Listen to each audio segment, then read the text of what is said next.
கரூர் வெண்ணெய்மலை பாலசுப்பிரமணிய சுவாமி கோயிலுக்கு சொந்தமான 18 இடங்களுக்கு சீல் வைக்கும் பணி துவங்கியுள்ளது. ஆக்கிரமிக்கப்பட்ட இடங்களுக்கு சீல் வைக்கும் அறநிலையத்துறை அதிகாரிகளுக்கு பொதுமக்கள் கடும் எதிர்ப்பு தெரிவித்து வருவதை அண்மை செய்தியாக பார்த்து வருகிறோம். கூடுதல் விவரங்களை செய்தியாளர் கிருஷ்ணமூர்த்தி வழங்க கேட்கலாம். வணக்கம் கிருஷ்ணமூர்த்தி, கூடுதல் விவரங்கள். நிச்சயமாக கரூர் அடுத்த வெண்ணமலை அருள்மிகு ஸ்ரீ பாலசுப்பிரமணிய சுவாமி திருக்கோயில் அமைந்துள்ளது. இக்கோயிலை சுற்றி பல நூறு ஏக்கரில் கோயிலுக்கு சொந்தமான இடங்கள் இருப்பதாகவும் அதில் இருக்கும் குடியிருப்புகளை தவிர வர்த்தக கடைகள், விவசாய நிலங்கள் உயர்நீதிமன்ற உத்தரவின் அடிப்படையில் மீட்கும் பணியில் அறநிலைத்துறை அதிகாரிகள் தொடர்ந்து ஈடுபட்டு வருகின்றனர். கடந்த மாதம் சீல் வைக்கும் பணியின் போது பொதுமக்களுக்கும் போலீசாருக்கும் கடும் வாக்குவாதம், தள்ளுமுள்ளு ஏற்பட்ட நிலையில் கோயிலுக்கு சொந்தமான இடங்களை டிஜிட்டல் சர்வே செய்யும் பணியில் அறநிலைத்துறை அதிகாரிகள் ஈடுபட்டனர்.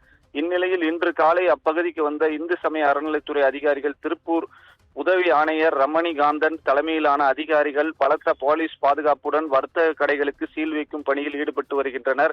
அதிகாரிகளுக்கு பிரச்சனை ஏற்படாமல் இருக்க அப்பகுதியில் 100க்கும் மேற்பட்ட போலீசார் குவிக்கப்பட்டு பாதுகாப்பு பணியில் ஈடுபட்டுள்ளனர். தற்பொழுது ஏடிஎம், கோயில் உட்பட 18 இடங்களுக்கு சீல் வைக்கும் பணிகளில் அதிகாரிகள் ஈடுபட்டு வருகின்றனர். குறிப்பாக அறநிலைத்துறை சார்பில் ஏற்கனவே சீல் வைக்கும் பணி நடைபெற்றும் என அறிவித்த நிலையில் இன்று ஒரு சில ஆக்கிரமிப்பாளர்கள் தங்களுக்கு சொந்தமான பொருட்களை எடுத்துக்கொண்டு கடைகளை காலி செய்துவிட்டு சட்டர் கதவுகளை அகற்றி சென்றதால் தகர சீட்டுகளை வைத்து அடைக்கும் பணியில் ஈடுபட்டு வரும் அதிகாரிகள் தொடர்ந்து தற்பொழுது கடைகளுக்கு சீல் வைக்கப்பட்டு இந்து சமய அறநிலைத்துறை மூலமாக நோட்டீஸ் ஒன்று ஒட்டப்பட்டுள்ளது.